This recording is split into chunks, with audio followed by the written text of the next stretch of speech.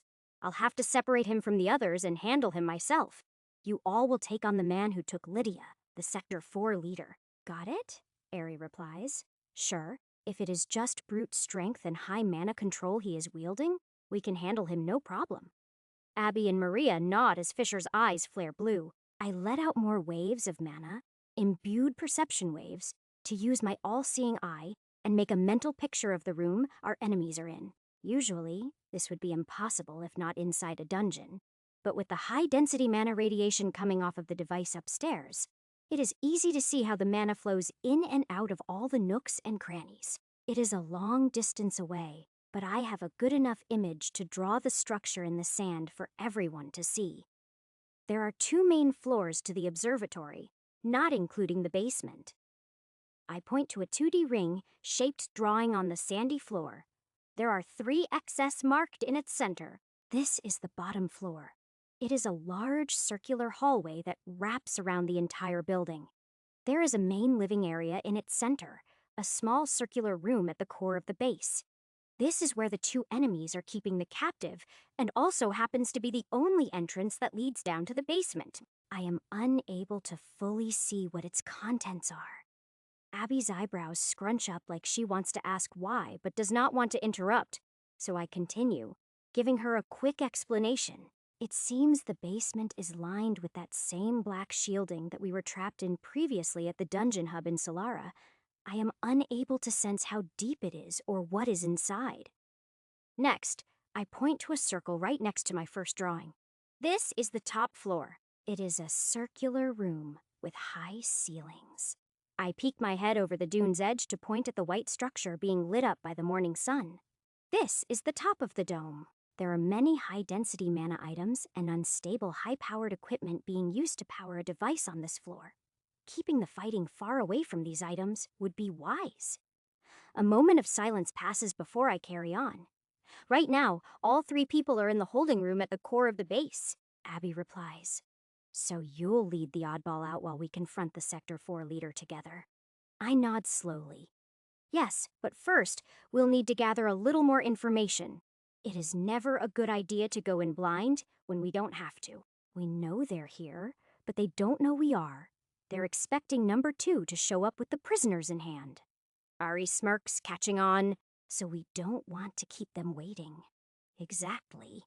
The longer we wait, the more restless they'll become.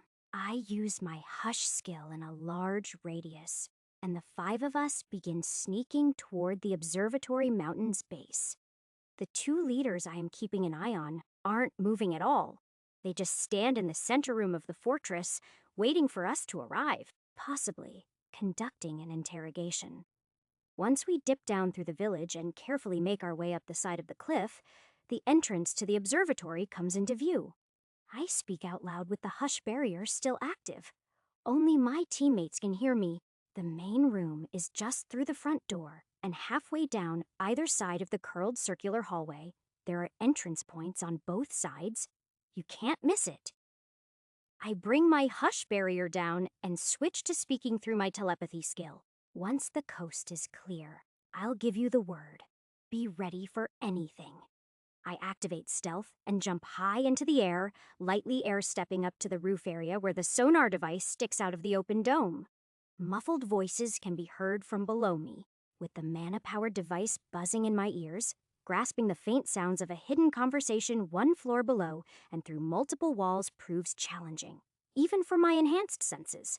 I hold my breath and jump down onto the top floor of the observatory, using a combination of stealth, hush, and wind magic to hit the floor without making a sound. Chapter 3:14. I walk across the room, passing the buzzing machine with crates of mana crystals by its side. The wooden boxes filled with pink gems glisten in the morning light. As I get closer to the stairway that leads down to the first floor, the muffled tones of 2 men having a conversation hit my ears. The first voice I recognize is the Sector 4 leader that I ran away from previously. He has a happy tone to his words today. So what do you think about them? They're the real deal, aren't they? Just like that dagger I have back in the trading office. Genuine demonic matter. He lets out a chuckle and starts to walk around the room, leaving a long pause between his statements. Using my all-seeing eye, I can sense the high-density mana items all over his body. I slowly step forward, trying to get a better ear on what the response will be. Any clues about the man with an unreadable status will be of great help before I have to confront him. Or better yet, slip in unseen and take him out without any risk to myself or my teammates. By the looks of things, the latter won't be a viable option. The items the second man wears aren't even showing up in my perception skills. There is an odd barrier between my mind's eye and whatever item or skill protects their identity. All I can do is try to listen. Still, there is no response. So I creep closer and closer to the stairs. An electronic voice, full of static, monotone, and extremely low-pitched, finally replies. The scratchy nature of the static makes me wince. Yes, these seem to have demonic properties. Even so, his voice is clear, slow, and concise. It makes my heart start to race.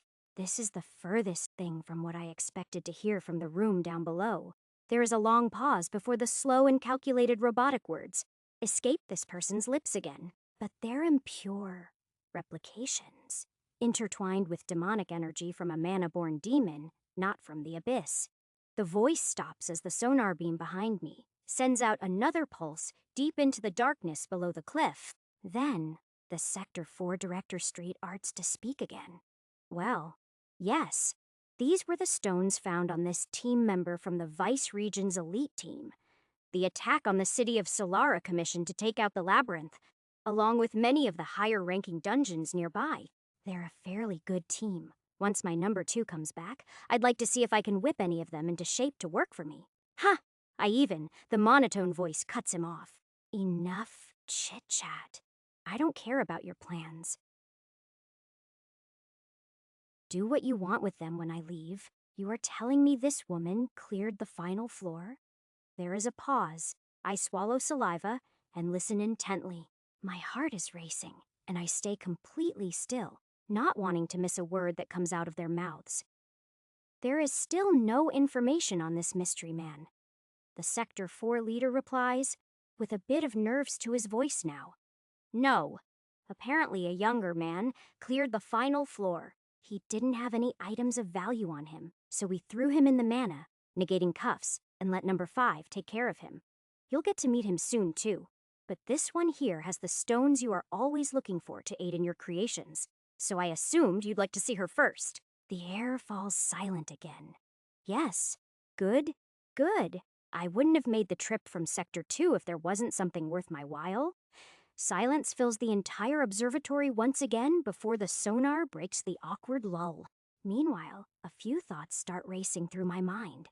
This man just said he was from Sector 2. Based on the superior tone used while talking to the Sector 4 leader, it is safe to say he is a leader too. This means he is probably stronger than level 651. But by how much? He continues speaking. I'll use my artifact. We'll see what is really going on in the mind of the mage who brought us demonic stones. I sense a large amount of mana starting to build up into a small space on the floor below me. All of my appraisal skills are constantly blocked by the man's odd armor, so I can't get a real read on what is happening. However, it is clear a large amount of energy is being exerted. This isn't good. It is most definitely a crucial moment, and I need to act fast. Whatever the Sector 2 leader is charging up, it is about to be used on Lydia. I have to make a decision, but there are too many unknown variables. The mana buildup gets more and more dense. Tens of thousands of MP are being channeled into a tiny space. An equally loud buzzing noise starts to pulse from below me as it does behind me from the sonar. This artifact is extremely powerful. Pulses of white energy start to come up through the floor. Then, I hear a scream. A very familiar scream, one that belongs to my teammate. The Sector 4 leader laughs through the noise. Look who finally woke up.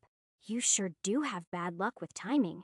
Hold tight, this will only hurt a lot. Sarcasm fills his twisted words as the buzzing of the mana gets louder and louder, and the readings show it covers the entire body of the other man, but concentrates most densely on his palms. Still, his armor suit distorts the waves about a meter from all sides of his body. The man moves toward Lydia.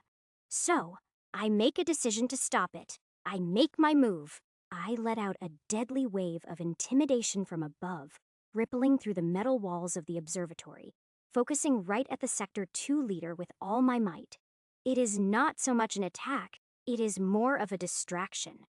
This is my attempt to bring their attention elsewhere before it is too late. I don't know what that device does, and it is better I don't find out, but I have my suspicions. Lydia knows a few of my secrets. Having someone digging around in her memories would be directly against my best interest. The buzzing halts, and the static-filled voice continues in an irritated tone. It is much louder than before, and not focused on anyone in particular, more so to everyone who can hear it. Do we have unwarranted visitors? I feel a wave of intimidation, exactly the same as the one I just launched downward, come flying back up through the floor to ripple through me. The Sector 4 leader's voice follows in a shaking manner. And no, there is no way anyone would come out here. It has been abandoned by the city for weeks. There is the angered static tone cuts him off again in slow, calculated words, pausing every few. That doesn't explain. The clear act of aggression, coming from the floor above. Down below, in the center room, a door swings open and heavy footsteps walk out. Each one makes the very structure of the observatory shake and quiver. A trailing voice of the Sector 4 boss replies, but is overpowered by the static tones once again. This will only take a moment. I'll handle the intruder. The concentration of mana from the device the man was using fizzles out, but a new glow starts to cover his entire body. It looks almost like an impossibly thick suit of mana-imbued armor in my mind's eye, over a meter away on all sides of what normal human size would be, just like before. It makes him look very round in my mind's eye, like a pure ball of energy stomping my way. Even so, the mana density he is wielding is impressive. Still, it is impossible to get a proper read on with all the blockers in place. I hop backward, making my way to the other side of the room closer to the sonar. With crates of mana crystals around my feet and the open sky above my head, I am ready to leave and lure the man away, so my teammates can infiltrate the base with better odds. Still, my stealth skill is fully activated, while using air magic and small hush barriers around each footstep. I don't want to give away my exact position until it is necessary. Other than the one wave of intimidation, it is close to impossible to notice me unless I wanted to be seen. Or so I thought. Heavy steps come up the stairs and are soon followed by the ear-piercing static, squeaking, and scratching sounds. A suit of black armor comes walking up the steps onto the top floor. He stands over 2 meters tall, with a mixture of gray and white light twisting around his entire body. The armored Sector 2 leader looks straight at me as if my stealth skills are meaningless. Then, lets out another wave of intimidation, multiple times stronger than before. Chapter 315. In a brief moment of shock, my stealth skill is lifted, and I am completely visible on the open top floor of the observatory, facing off against a black armored knight with unique magic swirling around his body. If I had more time to analyze and compare, I'd like to see if the energy coming out of the sonar has similar properties to the knight's armor. At a quick glance, they feel and look awfully similar. However, I don't have the time to run tests. The static rumbling voice that I heard only mumbles of before pierces through the open air to hit my ears at full blast. Who are you? Intruder. The heavy footsteps of the Sector 2 leader make deep indents and cracks in the floor as he walks closer. The swirling energy stays close to his armor at all times. Not even a tiny wisp of it drifts away. I don't take this moment to respond, but reach down and throw a crate of mana crystals into my item storage. This opens a spatial magic portal right in front of my enemy, but revealing this one trait is the least of my worries. I turn around and air step upward out of the observatory roof, grinning that my plan has worked out well. I am very excited to see what unique skills and items a stronger sector leader has available to him. At the same time, I am a bit nervous to face this oddball one-on-one. The power gap may be much bigger than I imagine. A moment later, a human-sized hole in the top of the observatory cracks open, blowing metal and stone in all directions as the energy-covered man follows me into the sky. I open up my telepathy link as the morning sun hits both of us with its golden rays, giving all of my teammates a message. The coast is clear. Lydia and the Sector 4 leader are alone on the bottom floor in the center room, I'll keep the bigger threat busy. The sensation of my teammates moving toward the opposite side of the building lets me know they received my message. I turn off my telepathy and activate all my buffs while taking out my fire sword and wind dagger to fight. I want to take him out quickly, but I also need to stall him long enough for him not to get involved in the rescue mission going on behind us. Let's see what you are made of.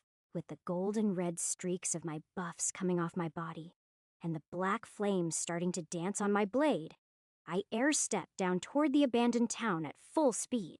The armored giant behind me is gaining distance much faster than I thought, somehow accelerating faster and faster the closer to the ground we get. Both of us make it all the way down the cliffside in a matter of seconds, and I duck behind a few of the village huts for cover, charging up my blades with enough mana for a proper strike. The atmosphere is not mana-dense at all.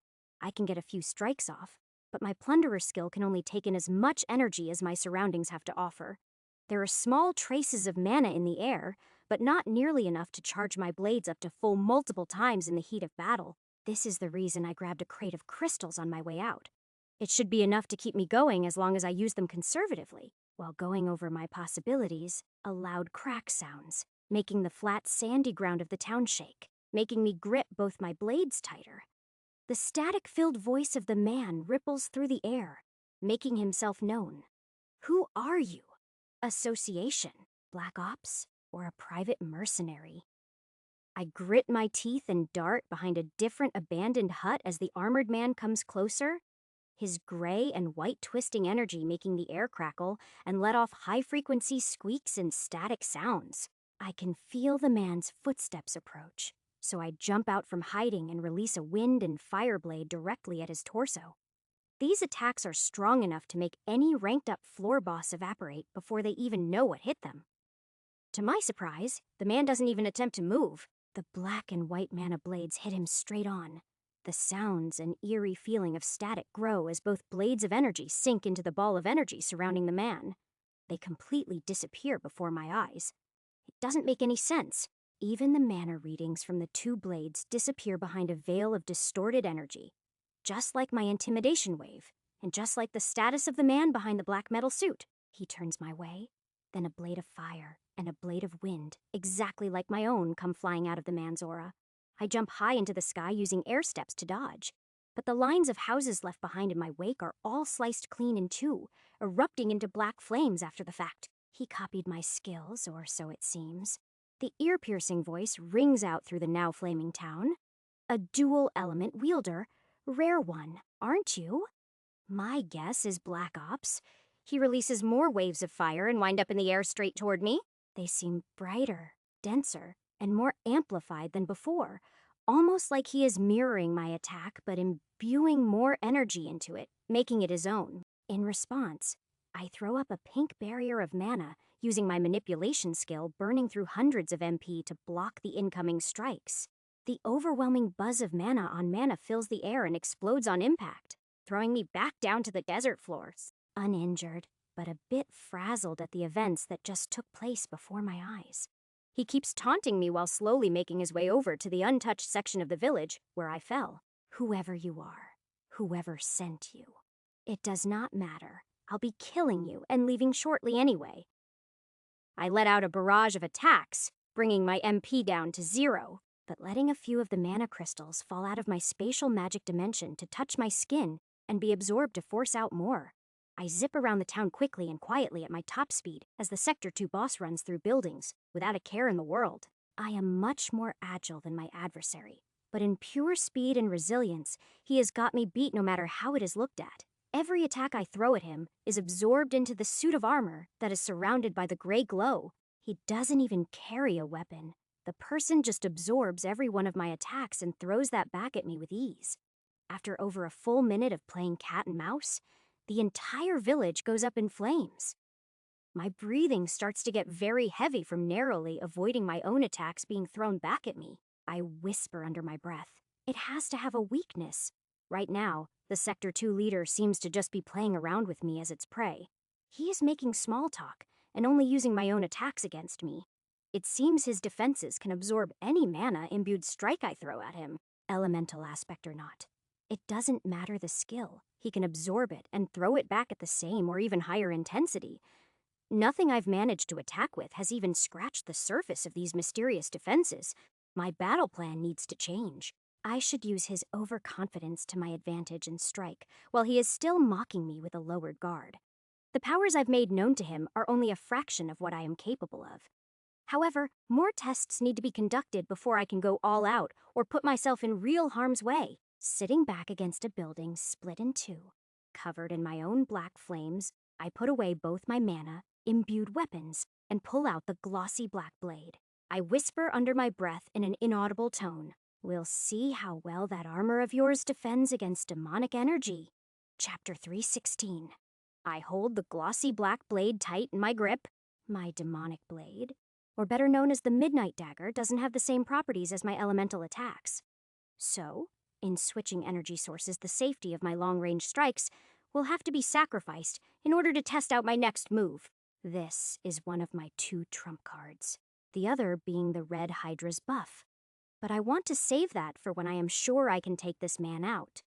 Using something that saps my strength and power afterward at the beginning of a fight is not the right choice to make right now. Using my agility and adaptability to the landscape, however, may be the edge I need to make sense of this barrier skill the Sector 2 leader has. If mana-based attacks are useless against it, he is basically invincible to anyone that stands in his way. The confidence in his voice and fearless movements makes sense. What he doesn't know is my demonic energy may be his only weakness. The blade in my hand clinks against my rings, momentarily making me worry about all of my mana-imbued items I wear on me now. My cloak, boots, chestplate, rings, and amulets all give off minor mana readings. I took off everything near my dagger hand when I went into the abyss previously, although I didn't take off my boots or cloak. They were completely fine, even when my body was leaking tens of units of demonic energy. The only mana-imbued things I've seen react negatively are active skills and active mana-wielding weapons. I don't have the time to change my whole outfit, so I'll have to assume my theory is sound. While deep in thought about my next attack, this has given him enough time to locate me and continue his charge. Loud crashing noises followed by violent static waves come closer. Multiple burning huts get holes blasted through them as the Sector 2 leader approaches again. I jump to the sky, putting up a mana barrier on my exposed side and air-stepping a safe distance away. My own fire and wind blades erupt from his gray energy and fly up in the air to collide with me while the boss charges forward in a straight line, crashing through the house I was just sitting behind. A straight line of destruction follows his path. The voice speaks up again. "A demonic blade. Now you've really got me interested. A worthy prize for when I finish you off." The static tones are combined with a deep laugh this time, sending shockwaves through the air. Maybe I'll actually have some fun. He turns and runs my way again, as I drift down to the fiery mess below. Deactivating my mana, imbued buffs will negatively affect my speed and awareness of my surroundings. But to pull off this test, I am going to have to take the risk. My feet hit the ground, and my stat-boosting gold and red aura vanishes as I clear my pathways of mana. The heavy footsteps draw closer and closer at an incredibly fast rate. However, my heart beats faster and the corners of my lips curl upward. I stand behind a burning building, letting him approach ever closer. Demonic energy manipulation. My vision shifts to the familiar black and white tones as I channel energy into the dagger gripped tight in my right hand. A wave of relief washes over me as the wisps glide over my silver and gold rings, but don't erupt into an array of sparks. Over 5 units pour out instantly, allowing for the excess matter to leak from my footsteps through the soles of my black boots. Just because my mana-imbued buffs are gone doesn't mean I am completely helpless in battle. The speed and agility boost this demonic energy overflow is more than enough for what is needed. I still have the element of surprise, as well as being hidden behind walls as the man runs at me in solely straight lines. His movements are easy to predict. I can't sense his mana anymore, but the loud static can still be heard, and the vibrations of his footsteps are very loud, practically sending ripples through the sand beneath my feet. I jump out of the way as the Sector 2 leader plows through the small hut I am taking cover behind. His voice also sounds happy now, but still covered up by a low monotone rumbles. Come on, don't give up so easy. Show me what other skills you've got. The small hut erupts into flames and its two halves fly to the sides. I am within 5 meters of the walking menace. Even with my demonic vision, the swirling gray cloud remains, covering a black suit of armor. I lunge in and swipe at the energy, swerving out of the way fractions of a second later, leaving traces of the Black Blade's refined demonic energy to poison the impenetrable defenses I've been throwing mana at for this whole battle so far. To be safe, I only scratch the surface, allowing the Black Blade to glide through just like it is cutting through air. I shift my body to boost off the ground with a hard step in the opposite direction once the deed is done, only looking back when I am sure I am out of range. The sight before me puts a smile on my face. As the Sector 2 boss turns to face me, a large portion of the gray mass around his body is torn away. The invincible swirling energy ball now spews off in many directions as the familiar golden yellow sparks fill the erratic wisps. The portions of matter that leave the man's body armor crackle and disappear into thin air as the sparks engulf them completely. His voice yells out from the bright yellow growing display. You can wield it too? I've never met a human capable of such a feat.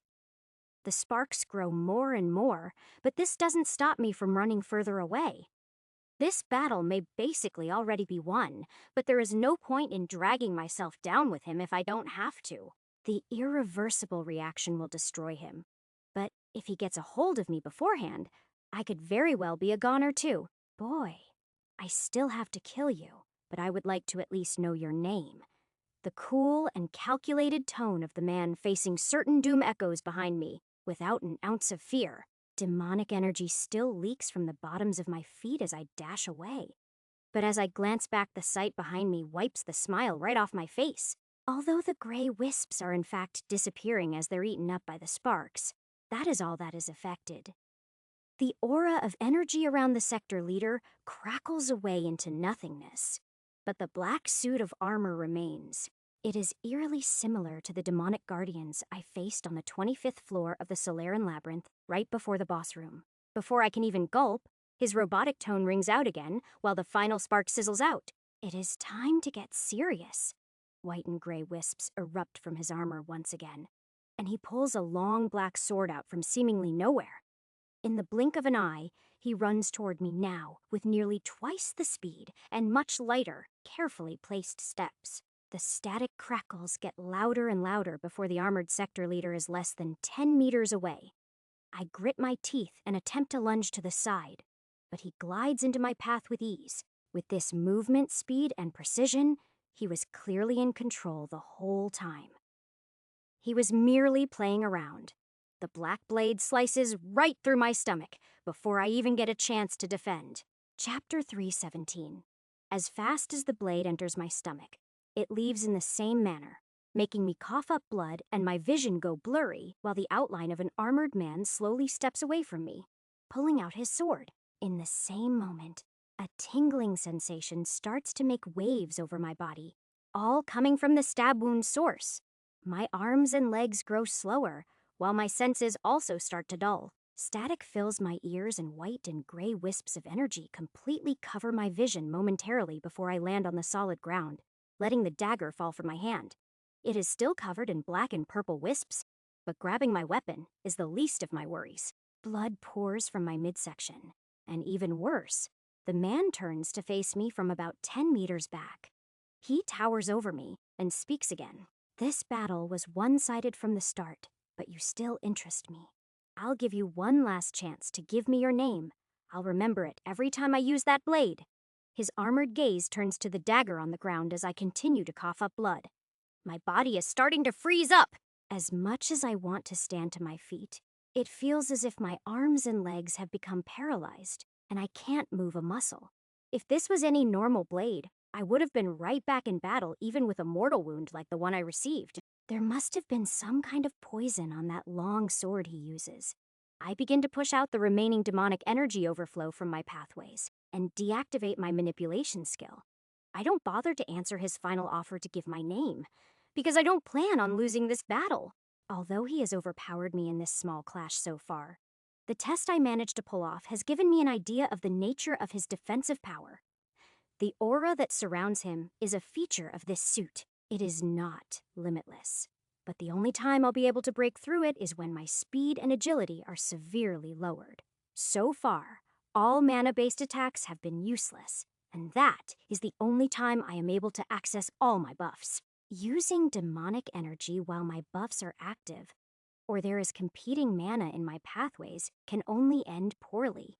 Doing so is how I got into this whole body double situation in the first place, which has turned into quite the blessing, allowing me to fight without the fear of death, but also the curse of not being able to use my true power. However, letting the Sector 2 leader defeat me or even get away to take on my teammates is an even worse option. I'll take him out here and now, whatever the cost. He raises his sword up in the air, walking closer to me and speaking up again. The silent type. Aren't you?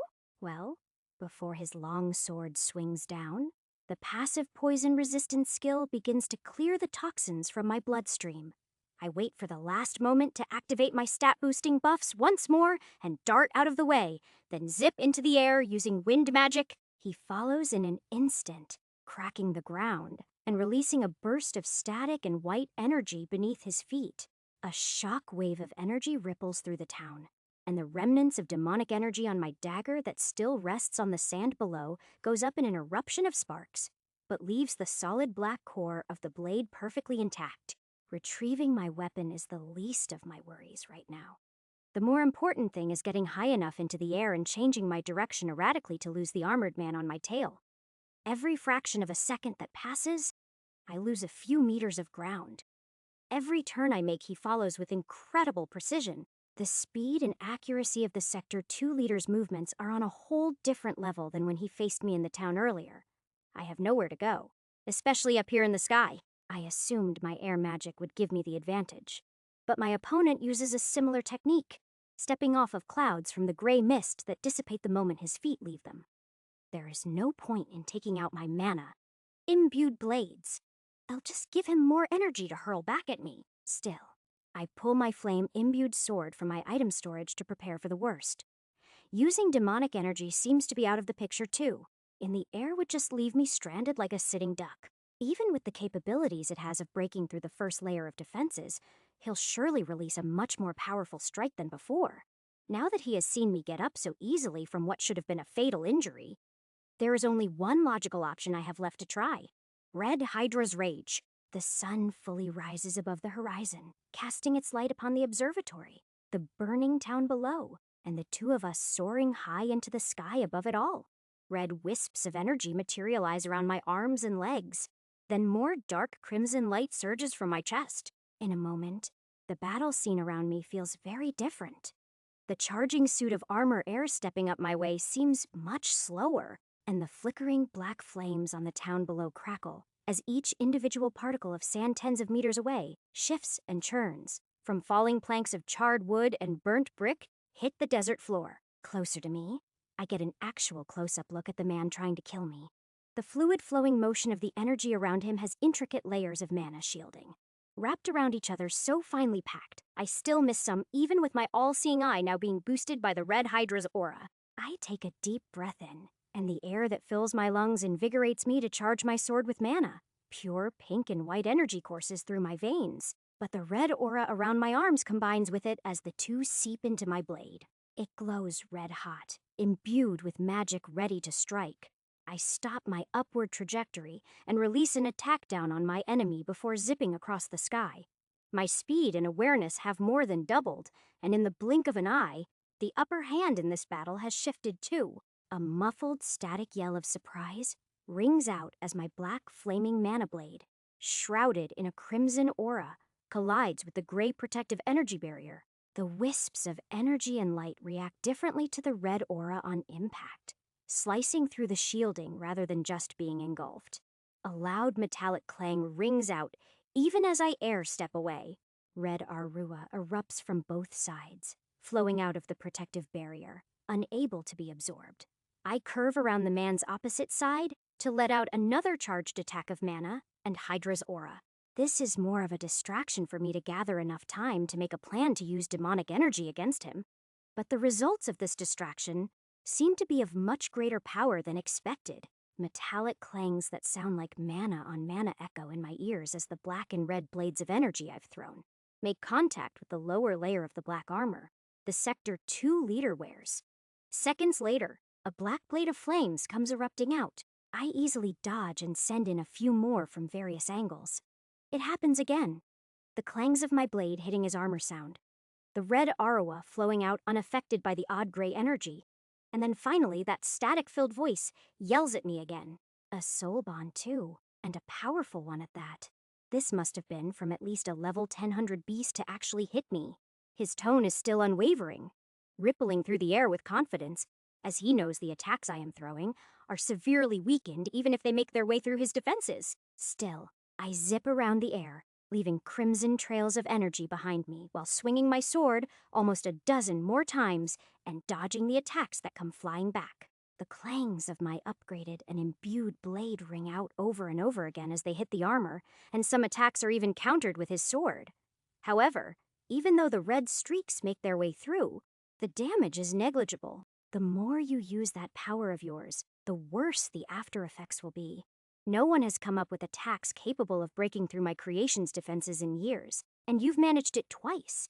I commend you for that. Truly a fine fighter. At these words, I realize he is right. Every attack I throw barely damages his armor at all, and without demonic energy, the swirling mist around his body absorbs most of the power behind every one of my strikes. I grit my teeth and mutter under my breath while releasing 2 more blows from over 15 meters away. I need to get a clear strike on him without that defense up. There has to be a way to attack him while that shielding is inactive. A full-powered strike without anything holding me back could do some serious damage. While dodging the returning mana blades, a glimmer of my glossy black blade reflects the sun's light up at me. My demonic dagger. I need to use demonic energy and mana at the same time. Chapter 318. The only clear path to victory in my mind is taking advantage of the destructive properties of demonic energy and the raw power of my mana, imbued strikes, buffed by the red Hydra's aura, to obliterate the gray energy-filled defenses and land a clean attack right on the main body of the Sector 2 leader. From what I've heard him yell, he is proud of his creations, so much so that it seems like he is fully reliant on them. If I am only the second person to ever even hit him through his armor, I am sure he won't see what I have in store for him next. This blind confidence of his will be brought down by a sprinkle of chaos. He won't expect me to do what I am about to do next. There is no planning for an attack like this. I start air-stepping downward, keeping my eye on the glimmering black dagger below me for maximum speed. I switch my long sword out for my wind dagger and only block with a pink and red mana shield, while dodging attacks and sending back small wind blades to deter him from following too closely.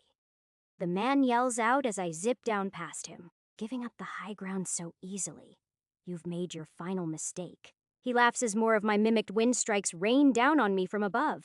Even the amplified attacks are easily blocked by my red Hydra's aura. The Sector 2 leader may be adding his own energy into the attacks before sending them back, but the mana he is absorbing is still only that of my base form. So, the buffed strength of my full power easily defends this. The man now towers above me high in the sky. Now let's finish this. Waves of static fill the air as he propels himself down toward me. At the same time, I am falling down to the ground with immense speed, with eyes only targeted on one prize, hitting the sandy floor with a thud and picking up the glossy blade. I reply under my breath, now with a wind-imbued dagger in one hand and a demonic weapon in the other. I jump up off the ground toward the man swinging his sword down at me. Through the rippling, swirling waves of white and gray magic, each one of my previous strikes with the Hydra's soul energy, fully imbued in it, has managed to leave small scratches and dents behind. This isn't nearly enough. Checking my item storage, I find that the crate of mana crystals I've been draining MP from to power up my stat-boosting buffs and mana-imbued attacks is running low. There is less than a few thousand MP worth of crystals remaining. A few high-powered mana attacks are all I have left to throw. I need a clear shot without the shielding to make them count. It is now or never. The sector leader comes down at me as I accelerate, air-stepping faster and faster into the sky. I recall Ember telling me that truly wielding demonic energy takes a lot of time and practice. If demons and high-powered ranked-up monsters can wield it while also using their normal mana, imbued skills, then it must be possible for me too. The conversation between the two sector leaders flashes in my mind as the perfect imagery of the 25th floor Black Knight's armor comes soaring down toward me. He mentioned that those guardians were creations of a mana-born demon. This further confirms my theory that it is possible, but also makes me frustrated at the fact that there is so much I don't know. Demonic energy manipulation. I mutter under my breath, with gritted teeth, mid-air step, still covered in the blood-red aura of the Hydra, and charging up a blade of wind in my opposite hand. I activate my demonic energy ability.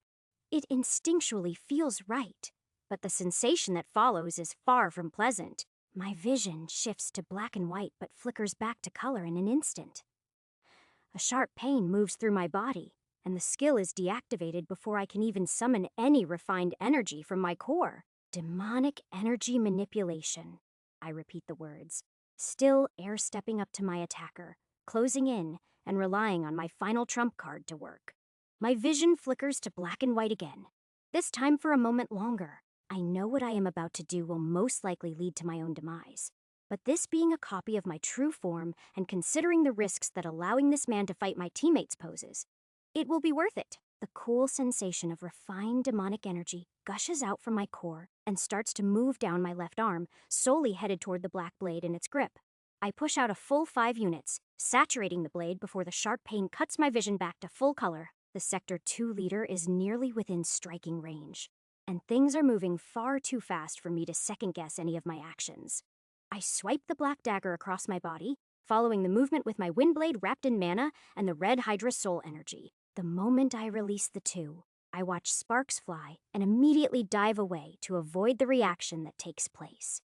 The increased speed and agility my buff grants allow me to dodge the incoming long sword, but not with ease, even with all my items, abilities, and buffs. This man's base stats are close to my own right now. His level could be over double mine, but all of his status data is still unable to be seen. The gray barrier around his whole body goes up in a sea of sparks, and the Windblade I threw out after soars through without a hint of resistance.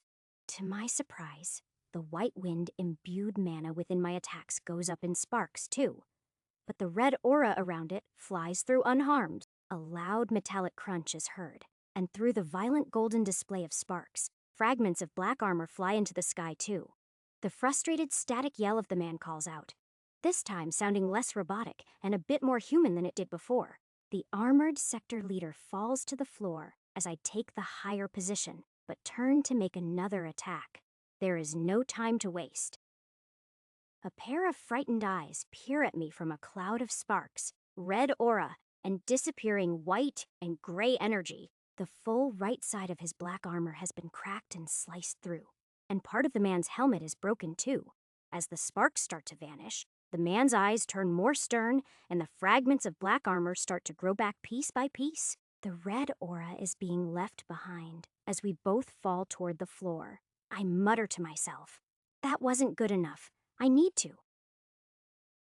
What I was about to say was I need to send out a stronger attack, but this brings a much more urgent matter to my attention. As the sparks disappear on the man's armor and are replaced by a new white and gray mist, the exact same golden crackles of energy on my own left wrist, carrying my demonic dagger, become much more apparent. I knew this was a risk, and quite honestly thought it'd be worse. But I thought the damage to my opponent would be worse too. I need to finish this. I air-step down at the falling suit of armor faster and faster, using every last drop of MP from the crystals in my item storage to charge up my wind dagger. More importantly, the Red Hydra's aura grows deeper and darker red around my blade, amplifying the base energy waiting for the attack to be pushed out. At the same time, the sparks grow on my opposite hand, and I wait patiently for the ground to get closer. Closer. Just a little closer. Finally, I air-step within range and activate my demonic energy.